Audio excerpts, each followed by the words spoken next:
Assalamualaikum warahmatullahi wabarakatuh. Pemirsa, kita bertemu lagi dalam diskusi kebangsaan, sebuah diskusi yang membahas isu-isu aktual, tentunya isu-isu yang menyangkut kehidupan berbangsa dan bernegara. Kita bersama lagi dengan Bapak Maijen Purnawirawan Tritamtomo. Assalamualaikum Pak. Waalaikumsalam. Selamat datang. Baik. Hari ini kita akan membahas beberapa isu tentunya yang menjadi perbincangan publik pada hari ini. Dan juga Pak Tritamtomo nanti akan menyampaikan sejumlah catatan kritis terkait situasi dan kondisi bangsa Indonesia saat ini. Menjelang 1 tahun pemerintahan Prabowo Gibran. Terus juga kemarin 17 Agustus 2025 kita memperingati hari ulang tahun kemerdekaan Republik Indonesia yang ke-80. Tentunya ini akan menjadi semacam semangat dan juga pengingat kepada seluruh anak bangsa, terutama generasi penerus, untuk terus bersama-sama mempertahankan dan memperjuangkan apa yang menjadi cita-cita bangsa ini. Nah, ada beberapa isu aktual terkait kondisi bangsa saat ini, di mana pada akhir hari ini anak bangsa menyuarakan pendapatnya melalui aksi massa. Tentunya ada beberapa usulan dan juga tuntutan pada pemerintah Indonesia untuk melakukan perbaikan di segenap lini. Tentu saja kita semua harus menghormati kebebasan berpendapat, karena itu menjadi bagian dari dinamika kehidupan berbangsa yang tentunya akan bisa menjadi masukan bagi pemerintah tentunya, dan bersama-sama untuk mewujudkan persatuan Indonesia. Nah, mungkin sebagai pendahuluan Pak Tri bisa sampaikan beberapa catatan kritis terkait kondisi bangsa saat ini, dan juga mungkin solusi yang mesti ditempuh agar bangsa ini berjalan pada relnya sesuai cita-cita para pendiri bangsa. Monggo Pak Tri. Baik, terima kasih kepada pembawa acara. Assalamualaikum warahmatullahi wabarakatuh. Waalaikumsalam warahmatullahi wabarakatuh. Selamat pagi, salam sejahtera, merdeka untuk seluruh warga bangsa. Yang baru beberapa waktu yang lalu kita memperingati 17 Agustus 2025 sehingga Republik ini telah menjalani kehidupannya 80 tahun. Dengan harapan kita harus tinggal landas, bukan tinggal di landasan. Kemudian saya mengucapkan dirgahayu dan semoga Indonesia tetap jaya. Namun demikian, coba kita flashback ke belakang sedikit. Dari perjalanan bangsa ini, dari era ke era, pemerintah telah berupaya mengisi kemerdekaan itu. Namun yang kita lihat, dinamika silih berganti. Namun demikian, apa yang kita lihat itu semuanya dapat dirantasi dengan baik berkat adanya kemanunggalan antara TNI, Polri, dengan masyarakat. Cobaan-cobaan ini juga karena tidak luput dari adanya tangan dari Yang Maha Kuasa. Itu kita patut harus melihat ini sebagai satu kekuatan dahsyat dari Allah Subhanahu wa Ta'ala. Kemudian, namun apa yang kita lihat hari ini, negara sedang tidak baik-baik amat. Yang tadi seperti disampaikan oleh pembawa acara, bahwa sejak tanggal 15, tanggal 25, tanggal 28, kemudian sampai kapan, kita belum tahu. Aksi massa turun ke jalan, bukan hanya di Jakarta, tapi juga di beberapa wilayah provinsi negara Republik, juga melakukan kegiatan yang sama dalam rangka mencoba mengkritisi kebijakan yang dilakukan pemerintah yang cenderung keluar dari jalur keinginan dari masyarakat. Nah, indikatornya sederhana. Kita harus lihat ini sebagai indikator kenapa ini terjadi. Apa yang kita lihat? Tinggalan yang diberikan oleh Pak Owi kepada Pak Owo. Tinggalan yang diberikan oleh Pak Owi kepada Pak Owo. Ini luar biasa. Satu tinggalan hutang luar biasa. Terus penyelesaian masalah kriminal. Kriminalitas yang menyangkut dengan masalah obat dan lain sebagainya makin meningkat dan sulit untuk diberantas. Kemudian yang ketiga, KKN tumbuh subur.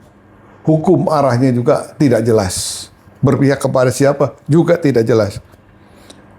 Lembaga negara yang diduduki oleh pembantu-pembantu presiden yang sementara semula dia peranggapan meliputi komposisi unsur dari pemerintah, profesionalisme, kemudian dari kelompok masyarakat dan cerdik pandai, ternyata diisi oleh teman-teman dari KKN. Ini ditambah lagi dengan undang-undang yang mengikat para pembantu presiden, undang-undang ASN maupun undang-undang administrasi pemerintahan. Ini yang harus menjadi rujukan, ini terabaikan. Kesatuan persatuan bangsa dan demi kemaslahatan umat apapun yang akan dikerjakan, ini cenderung melenceng. Nah, di sini masyarakat merasa ada ketidakadilan sehingga timbul ketidakpercayaan, akhirnya kecewa. Ya. Dari kecewa itu apa yang kita lihat? Mereka melakukan kegiatan aksi ke jalan. Tolong, apakah aksi jalanan ini dibenarkan? Benar. Karena undang-undang mendukung. Ya. Undang-Undang Dasar 45 tentang HAM pasal 28 A sampai L itu butir ada yang menyatakan dia dapat menyampaikan semua aspirasinya didukung oleh undang-undang menyampaikan pendapat di muka umum. Sah dia di situ. Kemudian jangan dilupakan undang-undang tentang HANEK maupun undang-undang tentang PSDN, dia adalah komponen dasar, komponen pendukung yang ikut menentukan tegak berdiri bangsa ini. Nah, itu oleh. Nah, dari kejadian itu masyarakat kecewa terhadap apa yang dilakukan oleh pemerintahan Kim, Kabinet Indonesia Merah Putih. Ya. Nah, kemudian mereka mencoba, masyarakat menginginkan adanya pejabat pemerintah yang G5. Gagah, gacor, greget, galak, gaspol. Anggapannya seperti itu untuk mampu memperbaiki dan mencapai cita-cita dari pasal 33 Undang-Undang Dasar 45. Ini yang diinginkan. Dengan demikian, pengharapan masyarakat ini luar biasa. Pengen yang luar biasa. Tapi beliau dikecewakan dengan susunan komposisi yang tadi saya sampaikan. Ini tidak bisa memberikan jawaban yang pasti kepada masyarakat. Namun demikian, masyarakat kita masih permisif dan masih punya pengharapan mudah-mudahan pemerintahan di sisa ini 4 tahun ke depan bisa melakukan tugas yang lebih baik. Itu harapan. Nah, tinggal pertanyaan besar. Sehingga timbul pertanyaan di hati masyarakat. Apakah dengan komposisi seperti ini, kapal besar ini bisa nggak melintasi lautan yang luas sampai di pelabuhan tujuan nasional diharapkan dengan baik? Kemudian timbul permasalahan. Ini kalau kita lihat kategori antar kementerian, lembaga, instansi, pembantu presiden, kelihatan berdiri sendiri. Ya. Komunikasi, koordinasi, tukar informasi, omon-omon tidak terkendali. Nah, ini menjadi persoalan. Dari permasalahan itu, persoalan yang timbul. Masyarakat, rakyat merasa ditinggalkan. Ini, Pak. Padahal visi misi Presiden Pak Prabowo PS ini baik. Tinggal diterjemahkan tidak dan belum mencapai sasaran yang diharapkan dalam 10 bulan terakhir ini. Nah, kalau permasalahan dan persoalan ini dibiarkan, kini timbul peranggapan dari masyarakat secara umum. Akan ada pihak-pihak tertentu yang akan memanfaatkan situasi untuk menimbulkan chaos. Kalau chaos yang terjadi adalah sangat berbahaya. Ini jangan diremehkan. Tolong disikapi arif, bijak, dan jangan emosional. Kemudian, rakyat sekarang ini sedang meradang. Oleh karena itu, saya membuat judul dari pertemuan ini adalah Ibu Pertiwi memanggil. Di depan ada ancaman. Nah, untuk menghadapi ancaman ini, saran dari saya, mari kita coba dengar uleman sampaian disampaikan oleh Bapak Panglima Besar Sudirman maupun Bapak Wijoyo Siono. Yang pertama, pemimpin harus mendengar dan mendekat kepada rakyat dan tidak menjauh. Kemudian ingat, di saat krisis seperti ini, pihak-pihak yang tidak bertanggung jawab mencari peluang dan kesempatan untuk menghancurkan bingkai negara kesatuan Republik yang sangat kita cintai. Oleh karena itu, kita para purnawirawan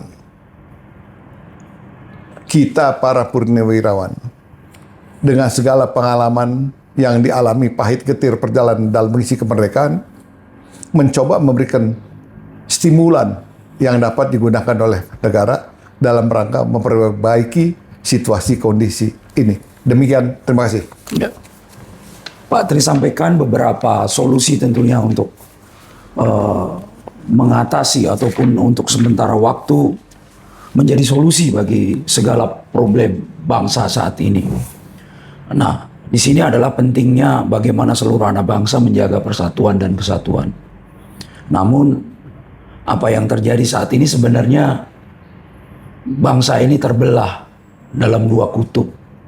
Satu isu besar yang menjadi isu sentral bangsa saat ini itu soal ijazah, dugaan ijazah palsu mantan Presiden Republik Indonesia. Nah, kondisi ini tentunya membuat publik atau masyarakat menjadi bingung bagaimana sebenarnya menyikapi kondisi ini. Rakyat atau mungkin anak bangsa menunggu sikap tegas dari pemerintah dalam hal ini penguasa untuk segera menyelesaikan isu ini sehingga tidak membesar menjadi semacam bola salju yang bisa saja menghantam dua kutub anak bangsa ini sehingga membahayakan seperti Pak Tri Tamtomo tadi bilang, ancaman di depan ini yaitu pecah belahnya bangsa kita. Mungkin juga dijelaskan, Pak. Ini menarik apa yang disampaikan oleh pembawa acara. Ini sebenarnya persoalan yang mudah. Yeah. Tapi memang dibuat menjadi, ini persoalan mudah tapi sengaja dibuat susah. Kenapa demikian? Asal muasalnya carut marut hari ini bermuasal dari soal ijazah. Ya, kenapa demikian?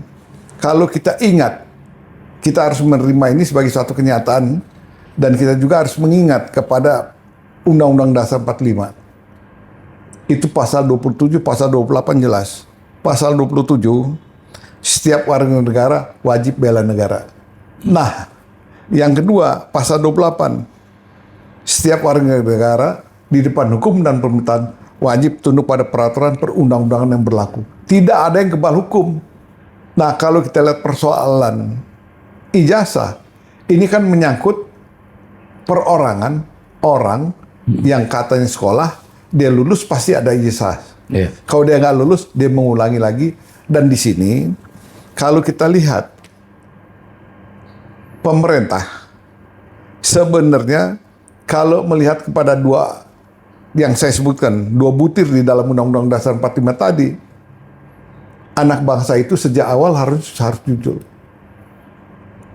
Harus jujur, kemudian tidak mencoba melempar batu sembunyi tangan sehingga terjadilah persoalan hari ini. Nah, harapan dari saya, dari kita semua anak bangsa, Undang-Undang ASN maupun Undang-Undang Minpem dulunya waktu beliau masih ada, itu adalah sebagai perekat pemersatu bangsa. Beliau pembina keseluruhan, kemudian panglima tertinggi dari semuanya. Nah, kalau kejujuran nggak ada, nah kita sudah bisa melihat karakternya seperti apa. Jangan setelah terjadi bara, baru saya asli. Tapi herannya, lembaga yang menelisik persoalan ini harusnya dapat perintah langsung dari Bapak Presiden. Dan Presiden menyatakan bahwa persoalan ini selesai karena pembuktiannya A, B, C. Ini yang ditunggu. Tapi Pak Presiden juga jangan disalahkan. Karena beliau menerima estafet kepemimpinan, estafet masalah begitu banyak dan luar biasa. Harusnya para pembantunya yang menyiapkan jawaban ini dengan baik. Bapak Presiden tinggal ya atau tidak, benar atau salah. Kalau salah, masukin bui. Kalau benar harus declare kepada masyarakat. Sehingga win-winnya ada saling permisif. Tapi kalau ada keterbukaan, hari ini tidak ada keterbukaan. Nah oleh karena itu, agar ini tidak terus-menerus dan berlarut membuat kericuhan di depan gawang. Maksudnya di depan gawang, DPR MPR menjadi ajang unjuk rasa. Yang sampai bergulir kapan berhenti, kita tidak tahu. Nah ini harus menjadi satu pengamatan bahwa negara segera mengambil sikap. Ya. Di dalam negara yang memimpin itu adalah pemerintah. Di dalam pemerintah ada yang tertua, itu Bapak Presiden. Bapak Presiden harus tegas memerintahkan baik Kejaksaan Agung maupun kepolisian untuk memberikan satu keputusan yang adil dan beradab dan terukur. Kalau benar-benar aman, nyatakan aman. Kalau dibilang salah, nyatakan salah. Sehingga hukum ditegakkan. Dan yang bersangkutan harus dengan jujur melakukan permintaan maaf kepada seluruh rakyat dan bangsa ini. Kalau itu salah. Kalau enggak, iya. Yang menuntut juga harus akhirnya tapi harus ada pembuktian yang jelas. Nah hari ini pembuktian yang jelas masih abu-abu. Akhirnya jadilah guliran itu seperti ini. Yang diakibatkan ketidakjujuran yang tadi. Nah oleh karena itu sekali lagi mohon kepada Bapak Presiden, persoalan ini tidak bisa diremehkan. Ini semua terselesaikan tergantung dari ketegasan Bapak. Kita lebih cinta damai, tapi kita lebih cinta kemerdekaan, dan kita cinta kepada Republik dan bangsa ini. Jangan sampai terpecah belah karena tipu daya yang menyesatkan dari oknum warga bangsa yang tidak bertanggung jawab. Demikian, selesai. Ya. Menarik yang disampaikan Pak Tri, kembali lagi ini persoalan para pembantu Presiden. Tadi di awal di pengantar Pak Tri sampaikan bahwa sebenarnya rakyat atau anak bangsa ini berharap para pembantu Presiden itu memiliki sesuatu yang sifatnya kelima. Tapi pada faktanya adalah kroni yang menjadi para pembantu Presiden. Bahkan para pembantu Presiden membuat beberapa sikap dan pernyataan yang justru membuat bingung anak bangsa. Misalnya ada persoalan bahwa seluruh tanah ini adalah milik negara, tanah dirampas. Terus ada lagi satu menteri yang menyatakan bahwa guru ini menjadi beban. Dan banyak hal yang disampaikan juga, misalnya kerusuhan Mei tidak ada pelanggaran HAM, segala macam. Nah tentunya ini akan membuat bingung, kembali lagi membuat bingung masyarakat. Bahwa janji dulu di masa kampanye Pak Prabowo Gibran akan membentuk pijakan kabinet, yaitu seperti Pak Tri sampaikan, kabinet yang profesional. Tapi faktanya hasil dari kroni, bisa dibilang begitu. Dan lebih parahnya lagi, terakhir ada salah satu wakil menteri yang tertangkap tangan melakukan menerima suap. Nah mungkin bisa dijelaskan Pak terkait kondisi saat ini. Baik, ini menarik. Kenapa saya bilang menarik 3 kali? Karena persoalan ini ada ketidakprofesionalan dari rekan-rekan pembantu Presiden dalam rangka melaksanakan visi misi yang telah dicanangkan. Semuanya harus bermuara dari visi misi Presiden.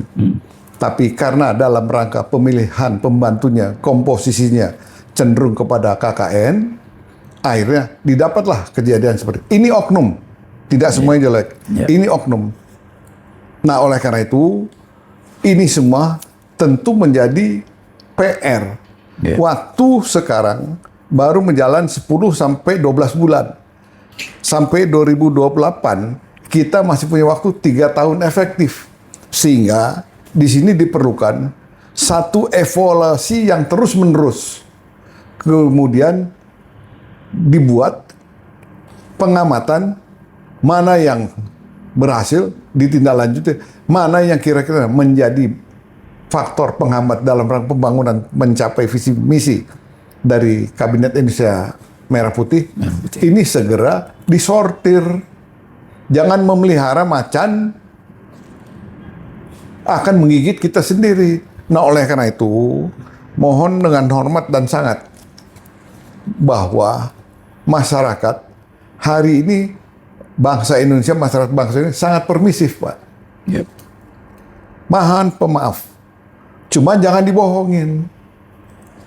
Dan ingat, masyarakat adalah di dalam undang PSDN adalah sebagai komponen pendukung tegak berdiri bangsa ini. Masyarakat itu ada di dalamnya. Dia ikut berkontribusi untuk membangun bangsa ini melalui pajak. Yeah. Nah, pajaknya sendiri dikebiri, itu sebagaimana nasib mereka. Tahu ujuk-ujuk pajak naik 250%. Ini di Pati, berturut-turut ke tempat yang lain. Masyarakat merasa dibohongi karena apa? Janji slogan yang disampaikan pada waktu kampanye yang lalu ini belum memenuhi impian dari masyarakat secara umum. Yang salah siapa? Ya masyarakat itu sendiri. Nah, ke depan cari pemimpin jangan yang badannya sterek kayak Gunung Merapi, tetapi begitu memuntahkan awan panas, bubar semua. Nah, ini ke depan kita harus saring. Jangan gara-gara lempar kaos, kasih sembako, kasih duit, Bapak itu bagus, duduk di trotoar, Bapak itu bagus. Nah, ke depan yang model-model beginian, tolong warga bangsa, kita utamakan keselamatan bangsa. Karena negara ini dibangun melalui tetesan darah, air mata, dan nyawa. Demikian, selesai. Ya. Tadi Pak Tri sampaikan beberapa solusi terkait kondisi anak bangsa hari ini. Terpecah belah dan juga dari sisi pembantu presiden belum mampu untuk menjawab apa yang menjadi harapan dari seluruh anak bangsa. Nah, mungkin ada satu hal lagi yang menjadi pertanyaan bagi publik. 17 Agustus 2025 kemarin kita memperingati HUT RI yang ke-80. Ada banyak pertanyaan di sini bahwa bahkan ada yang mengkritisi daripada pelaksanaan perayaan HUT RI tersebut. Lebih banyak ke seremonial dan formalitas. Sudah kehilangan roh dari peringatan kemerdekaan Republik Indonesia yang sangat agung sebenarnya. Bahkan dari formalitas itu kelihatan semuanya dibuat serba biru. Berbeda dengan pemerintahan sebelumnya. Dan juga ada beberapa hal yang berbeda, misalnya pembacaan proklamasi dibacakan oleh Presiden, pada pemerintahan sebelumnya dibacakan oleh Ketua DPR.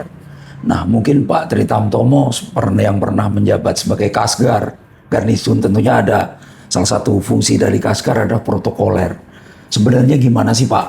Seharusnya, idealnya perayaan HUT RI ini sehingga tidak meninggalkan apa yang menjadi keagungan ataupun cita-cita para pendiri bangsa dan para pejuang ini. Sehingga jangan dipandang perayaan HUT RI nah sekedar seremoni, bahkan menjadi sarana kampanye dengan adanya warna-warna yang dominan di situ. Nah, mungkin bisa dijelaskan Pak. Ini menarik apa yang disampaikan pembawa acara sekaligus penggelitik.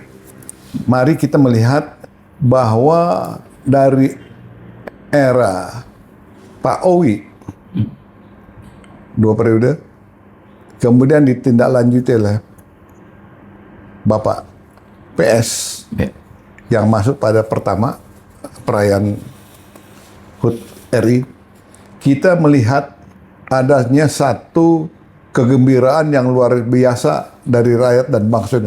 Nah, kita harus akui ini sebagai satu kebanggaan buat kita semua. Bahwa 80 tahun bisa kita capai, Indonesia masih tetap tegak berdiri sebagai seperti batu karang. Ini luar biasa. Tapi yang kita lihat dari perjalanan itu, mekanisme di dalam upacara itu sendiri, kebetulan kami pernah di staf kegarnisunan Kasgar TAP 1 Jakarta yang mengurus bidang masalah keprotokolan tentang upacara penerimaan tamu negara, kemudian pemakaman, kemudian sampai dengan hari besar nasional. Itu menjadi tanggung jawab pelaksanaan kegiatan yang dilimpahkan secara berturut-turut itu kepada Garnisun TAP sebagai penata rama sukses pelaksanaan itu. Jadi dari perjalanan mulai Pak Soekarno sampai hari ini, itu aturan peraturan perundang-undangan, ulangi, aturan tentang tata kelola upacara, itu ada undang-undang protokolannya ada. Yeah. Tapi secara spesifik, undang protokol ada, tapi aturan pelaksanaan itu ada di kegarnisunan. Nah, dalam konteks ini, upacara 17-an adalah upacara yang sangat sakral. Yeah. Tentu kalau kita bicara sakral, di dalamnya ada kehikmatan, ada kenikmatan, ya, ada kehikmatan, ada kenikmatan, ada unsur demonstratif. Karena yang terlibat memperkuat adalah unsur-unsur dari matra angkatan bersenjata. Plus ada unsur dari masyarakat terlibat. Ini menunjukkan kemanunggalan dalam rangka merebut, mempertahankan, mengawal, sampai dengan menjaga NKRI. Ini semua unsur masyarakat dan ada di dalamnya terlibat. Nah, di sini kalau kita lihat semua tergantung dari kita lihat, Pak, bahwa ini jangan pakai aturan pokoknya saya mau, saya yang berkuasa, saya yang menentukan. Ini nggak ada, nggak boleh. Semua sudah diatur oleh aturan yang berlaku. Tinggal seperti tadi yang disampaikan, ada hal-hal yang harus mengucapkan si A ternyata dilakukan oleh pihak lain. Nah, seperti ini tentu ada norma yang sudah baku, ini dicederai. Apakah ini dalam rangka warna-warni tadi persiapan 2029? Nah, ini kita abaikan dulu. Yang penting kesakralan itu harus kita lihat. Yeah. Nah, di dalam penyelenggaraan itu ada acara pokok. Kalau acara pokok semua selesai, baru ada acara tambah. Nah, pesta rakyat dilakukan bisa setelah parade senja. Itu yang seperti yang dilakukan, itu sudah benar. Tapi manakala sedang dalam prosesi upacara, mohon maaf, Bapak Presiden, kepanitiaan, saya bukan berarti tidak menghargai apa yang setelah kita lihat ini semua, adanya joget-joget massal. Kalau kita lihat, mungkin Bapak-Bapak pernah lihat bagaimana National Day yang dilakukan di Singapura. Yang kita lihat di Perancis. Semua dilakukan sesuai norma yang ada. Karena ini mengejawatakan bagaimana negara itu merebut kemerdekaan melalui suatu perjuangan berdarah-darah. Di situ ada kehikmatan, kenikmatan untuk menghargai para pejuang pendahulu yang lalu. Nah, ini mohon sebagai saran untuk ke depan, mohon mungkin dibentuk panitia untuk coba menilai apakah yang seperti ini pas atau tidak. Itu berpulang pada pokoknya jangan lagi pokoknya saya ini, pokoknya undang-undang pokoknya jangan dipakai dah. Kita bicara aturan supaya ini kita tertib. Kalau aturan dilanggar, ketertiban nggak ada. Semua sesuka hatinya masing-masing.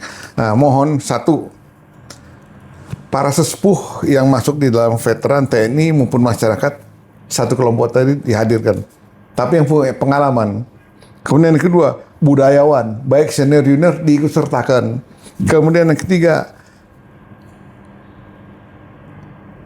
protokol kenegaraan sebagai penyelenggara juga dihadirkan dengan reasoning yang ada. Di situ bertukar pikiran untuk membuat rencana ke depan seperti apa. Yang penting faktor hikmat, nikmat, nyaman, dan demonstratif terpakai. Kemudian pesta rakyat sebaiknya setelah parade senja dilakukan. Ini untuk menghargai para pejuang bangsa yang telah gugur mendahului kita semuanya. Demikian, terima kasih. Ya. Ada beberapa hal tentu yang menarik dari hari ulang tahun kemerdekaan Republik Indonesia, yaitu adanya perasaan merdeka tentunya di sini, yaitu kebebasan untuk menyampaikan pendapat. Tapi ada beberapa tuntutan dari masyarakat ataupun anak bangsa yang menemui jalan buntu. Sehingga muncul isu, apakah ini isu serius atau mungkin ini bahwa ada tuntutan untuk memisahkan diri dari Republik Indonesia pada momen-momen peringatan HUT RI yang ke-80 ini. Ada beberapa wilayah. Nah ini tentunya ini isu yang serius atau isu yang bisa dianggap ringan tentunya kepada pemerintah dalam hal ini. Terus ada satu mantan pejabat di intelijen yang menyatakan bahwa ada beberapa wilayah yang ingin memisahkan diri dari Indonesia didukung oleh satu kekuatan besar yang justru ada di dalam pemerintahan atau mungkin di dalam bangsa, anak bangsa ini sendiri. Apakah ini pihak ketiga? Nah kita belum tahu. Nah mungkin Pak Tri bisa sampaikan sedikit analisa. Ini perlu diseriusin nggak sih ini sebenarnya tuntutan untuk memisahkan diri ini? Mengingat ada beberapa daerah yang isunya sudah menggelar rapat-rapat ataupun diskusi untuk menuju ke arah upaya pemisahan diri, separatisme ini. Nah mungkin bisa disampaikan Pak. Baik, terima kasih. Ini perlu kita sikapi dengan hati-hati. Iya. Tapi juga harus kita sikapi dengan serius. Bahwa rumors yang dikembangkan dan berkembang ini berdasarkan UUK dan PIL. Kalau yang pernah bertugas sebagai prajurit, berdasar UUK dan PIL dan analisa faktor tumpas. Apa yang tadi disampaikan? Satu, bahwa ada embrio keinginan dari titik-titik tertentu di wilayah nasional yang ingin melepaskan diri dari bingkai NKRI. Ya. Apakah ini benar atau salah? Yang jelas mereka merasa di bawah, di wilayah yang dia sekarang bermukim, itu sumber daya alamnya luar biasa. Berangkat dari situ. Setelah dieksplor, kemudian pembagiannya tidak berimbang. Justru daerah seperti ini saja di pusat begitu megah, kemudian pejabatnya juga seperti itu. Ini menimbulkan ketidakpuasan. Dari ketidakpuasan ini, apakah pada hari ini? Bukan. Sudah berulang disampaikan. Seperti di wilayah Indonesia bagian Barat, seperti di wilayah Indonesia bagian Timur, nuansa itu ada. Nah, oleh karena itu, ini kita harus hati-hati. Kenapa harus hati-hati? Ini tinggal ditindaklanjuti oleh perangkat kenegaraan untuk melihat apakah ini ancaman, apakah ini gangguan, atau ecek-ecek. Apalagi ada tumpangan informasi yang dilemparkan oleh mantan pejabat negara. Bahwa ini semua ada yang menunggangi. Ini kan menambah kusut di lapangan. Sebaiknya kalau memang mengetahui hal itu, sampaikan secara tertutup kepada kementerian, lembaga, badan, instansi yang berwenang untuk disampaikan. Jadi bukan untuk konsumsi publik. Akhirnya publik bertanya, kemana saja bin kita? Akhirnya ketohok, Pak. Kemana itu Lemhanas kita? Kemana itu DPN kita? Ini kan nggak benar, Pak. Terus FKPD kita kemana? Terus Kominda kita kemana?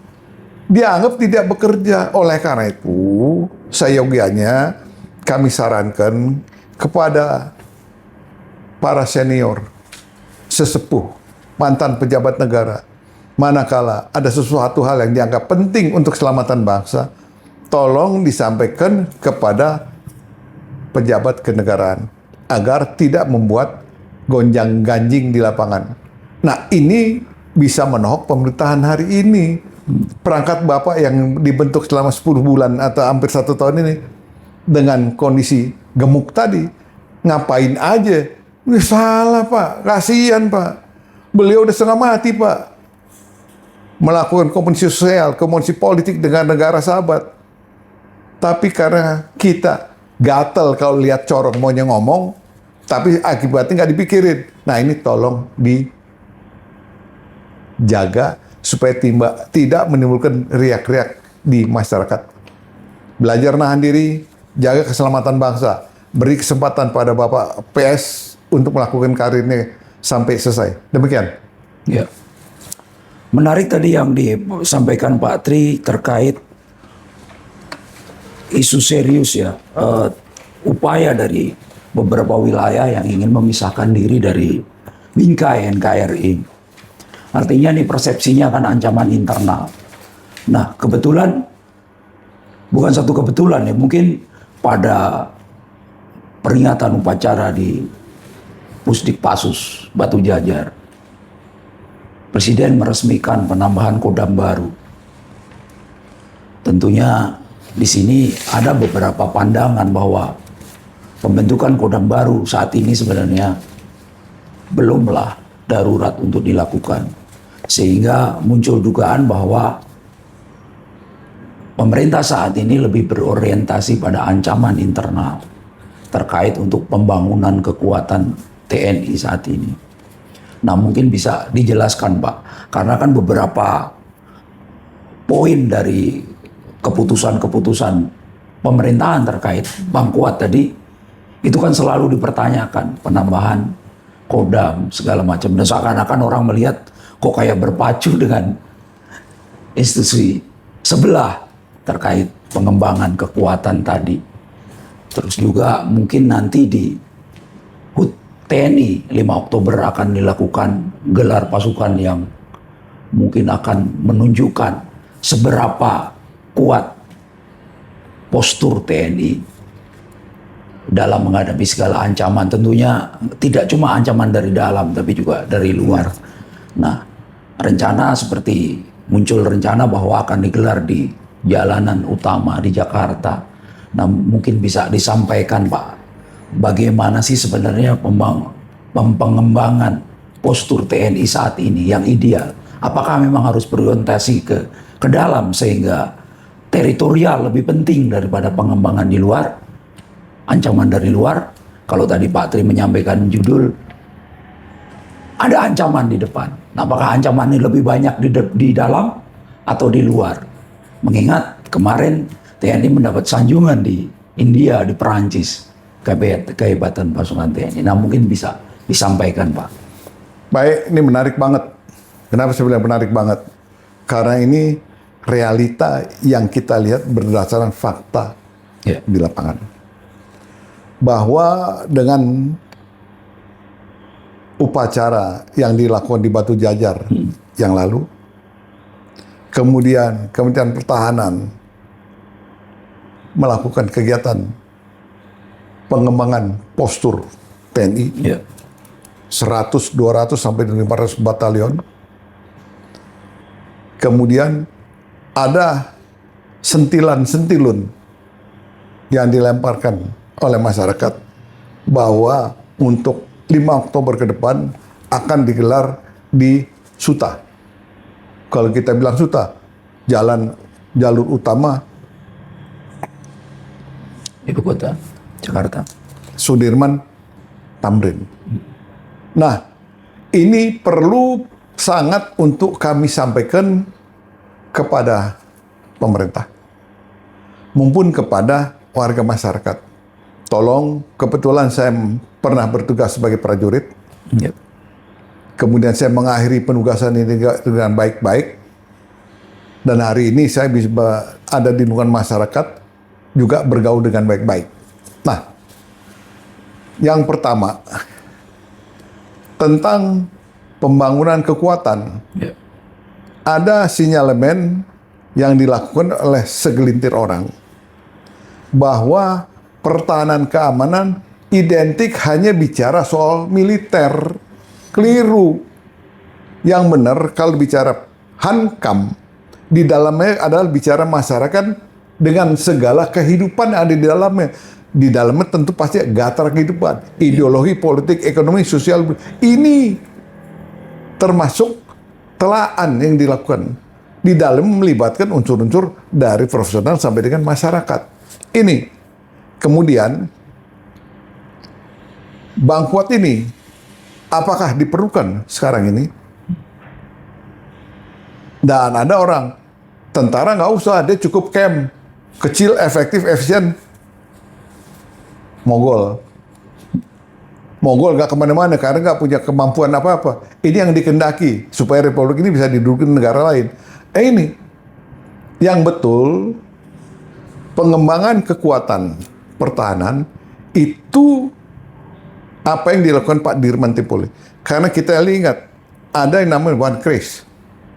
Bahasa Belanda yang sebutannya saya salah nggak tahu. Itu adalah pangkal perlawanan. Yang bisa menangkal hakikat ancaman dari dalam maupun dari luar. Sekaligus untuk membantu masyarakat mencapai undang-undang Pemda, meningkatkan kesejahteraan. Kalau Kemhan itu bicara tentang handek. Ya. Kalau kepolisian bicara tentang keamanan melalui 4 fungsinya tadi. Jadi beda.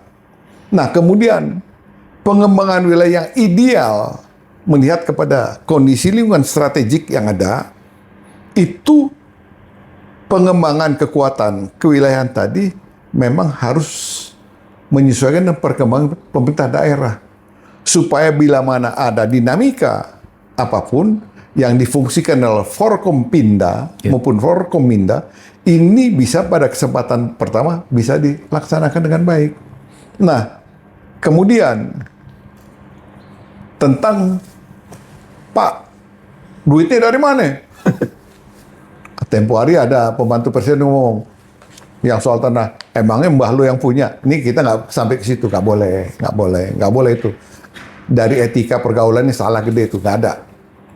Nah tentu ini boleh-boleh saja dikembangkan, tapi untuk membangun ini butuh finansial yang luar biasa. Hari ini 700 triliun untuk membayar utang negara. Kemudian kita dipaksain ngambil dari motong efisiensi kementerian lembaga. Akhirnya kejadianlah itu Pati CS. Ya. Jadilah unjuk rasa di mana-mana. Karena keadilan nggak ada. Tolong Pak, hari ini yang dibutuhkan rakyat 3 lapangan. Ya. Lapangan ekonomi, politik, pertahanan. Jangan pertahanan ditaruh di paling depan. Salah. Pertahanan penting, tapi skala prioritas mana dulu Pak? Bertahap, bertingkat, dan berlanjut yang sudah dibuat di Renstra, MEF 1, 2, 3, dan seterusnya. Itu lihat mana yang prioritas. Jadi jangan, pokoknya tahun ini juga harus jadi 100. Duitnya dari mana Pak? Karena untuk membangun itu, jangan prajurit dibentuk, dia tidur di tenda. Dia harus tidur di perumahan yang layak. Bangun itu apa Pak? Surplusnya apa Pak? Dari mana? Duit. Senjatanya? Duit. Turvervingnya? Duit. Semua pakai duit. Oleh karena itu, kami mohon disesuaikan dengan keadaan keuangan negara. Negara lagi sulit, rakyat sedang meradang karena lapangan kerja nggak ada. Terbatas. Kompor di rumah, dapur nggak ngebul. Kuali tengkurep, istri ngamuk melulu. Pusing bapaknya. Unjuk rasa digeber polisi. Nah ini, Bapak harus tahu sekarang masyarakat minta ini dulu Pak, dipenuhin Pak. Ya. Lapangan pekerjaan ada, ekonomi mapan, perut kenyang, jidat ngamper Pak. Mana yang boleh dilakukan, mana yang tidak boleh dilakukan, dia bisa lakukan itu Pak. Tambah penambahan kodam segala macam. Ini harus dihitung, Pak. Jadi jangan sampai kita menjadi satuan kerangka. Begitu ada dinamika, lempar batu sembunyi tangan, ngumpet semua. Gimana, Pak? Kita mendapat jabatan bukan hanya untuk kesejahteraan, tapi bagaimana mempertahankan keutuhan BNKRI, membantu rakyat sejahtera. Itu tanamkan. Oleh karena itu, saran dari kami, pengembangan kekuatan silakan Pak. Tapi bukan berlomba dengan Pak Polisi maupun dengan Pemda. Ini sudah bagus. Cuman jangan rakyat dikorbankan. Karena ingat Pak, Pemda itu melaksanakan puluhan kewajiban untuk rakyat. Kalau haknya dikurangin, ditarik ke pusat untuk kepentingan pertahanan, jadilah itu Pati, Pak. Bupati ngeles, gue nggak mau turun, nggak bisa gue diturunin. Lah, ini gimana, Pak? Hukum kita nih hukum apa? Ini yang masyarakat jadi kecewa. Ini yang pertama. Kemudian yang kedua, tadi dari pembawa acara menyampaikan, Pak, ada indikasi kuat bahwa pelaksanaan hari ABRI yang kesekian akan mencontoh seperti yang ada di Perancis kemarin. Di jalan protokol utama, Pak, hari ini Republik lagi nggak bagus-bagus amat. Rakyat lagi butuh perut kenceng, lagi butuh pekerjaan untuk menghidupi keluarganya, menghidupi anak-anaknya. Kemudian, ini boleh dilakukan sebagai tindak show of force atau apa, Pak? Kalau show of force, apakah kita tidak ada lapangan lain yang aman, nyaman dari intrik politik, intrik penggembira yang ingin membuat kerusuhan? Tolong, Pak, dihitung. Di Jalan Sudirman Tamrin, itu adalah sentra ekonomi bangsa Republik Indonesia. Itu sentra politik sekaligus. Itu adalah sentra kebanggaan kita, Pak. Potret luar melihat Jalan Sudirman Tamrin. Itu aktivitas masyarakat luar biasa. Semua bermuasa di situ. Tolong, Pak, di bawah tanah ada apa, Pak? Ada jalan MRT. Kemudian samping kiri kanan ada jalan keluar masuk tembus kemana-mana, Pak. Kemudian di kiri kanan gedung-gedung pencakar langit luar biasa, Pak. Kalau ini nanti, ini supaya jadi pertimbangan panitia HUT TNI, kalau itu memang jadi, kalau rumor itu bohong, ya ini sebagai masukan aja. Tolong dipertimbangkan. Kalau di Jalan Sudirman Tamrin, tolong, Pak, hari hanya adalah tanggal 5. Kita backward ke belakang. Kan ada tahap perencanaan, persiapan, pelaksanaan. Ada geladi kotor, ada geladi bersih. Bapak menyumbat alur lalu lintas, dari ujung ke ujung. Jalan di luar tersumbat. Ada pengalihan. Sasarannya polisi bonyok lagi, Pak. Kasihan, Pak polisi. Di sub kasihan, Pak. Dia hanya melaksanakan perintah. Tapi jangan karena kita sekedar untuk show of force, mengabaikan faktor non teknis. Hanya nih, gua nih, lo lihat tuh, Pak, hari ini keselamatan bangsa dulu kita penuhi, Pak. Kalau minimal, kan Bapak sudah lihat, Pak, ada yang berusaha pengen melepas diri dari bingkai NKRI, yang kemudian ada unjuk rasa, inti cuma dua, bubarkan DPR atau perintah rusak, atau negara bubar. Ini jangan main-main. Berarti anasir-anasir yang tidak bertanggung jawab kalau ini dilakukan di sepanjang Sudirman Tamrin sudah melihat, gua lempar batu, lo kejar gua masuk ke lorong A, nggak bisa dikejar. Kalau terjadi letupan keos, dampar gimana, Pak? Banyak faktor teknis, non teknis harus dihitung.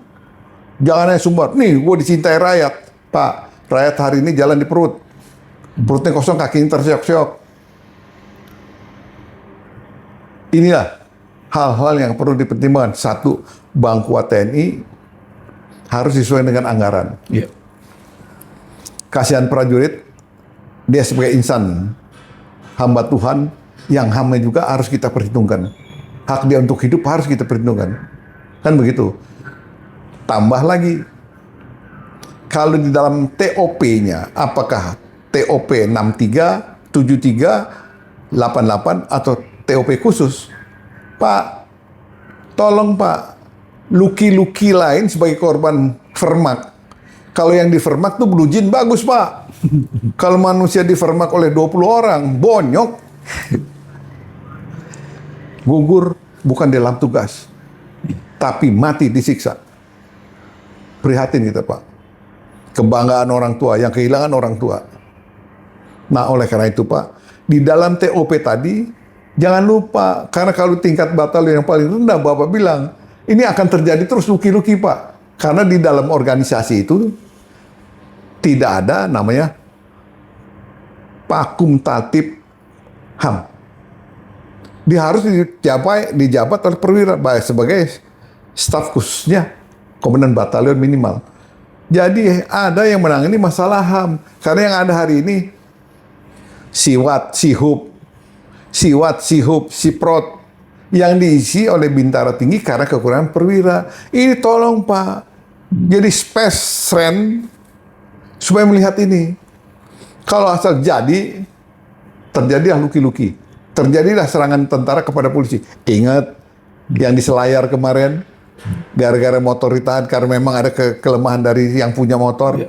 Kok galak serdadu makin lama makin depan. Akhirnya timbullah pernyataan. Ini pengembangan tentara kok gede banget. Civil society terancam. Tolong Pak dilihat itu Pak. Tolong dilihat. Demikian, selesai. Ya. Pemirsa, kita berada di penghujung acara. Tadi Pak Tri menyampaikan banyak hal. Tentunya ini akan menjadi semacam sumbangsaran atau peringat bagi seluruh anak bangsa untuk bersama-sama mempertahankan persatuan dan kesatuan bangsa ini sehingga akan terwujud cita-cita para pendiri bangsa. Nah, sebagai penutup, mungkin Pak Tri bisa disampaikan sedikit konklusi atau kesimpulan dari materi yang kita bicarakan hari ini. Tentunya ini bisa menjadi pengingat, mengingat kita kemerdekaan Republik Indonesia sudah berusia 80 tahun. Tentunya di usia 80 tahun itu adalah usia yang dewasa, yang akan menjadi modal bagi seluruh anak bangsa untuk mencapai cita-citanya. Monggo disampaikan sekaligus sebagai penutup, Patrick. Baik, terima kasih kepada pembicara.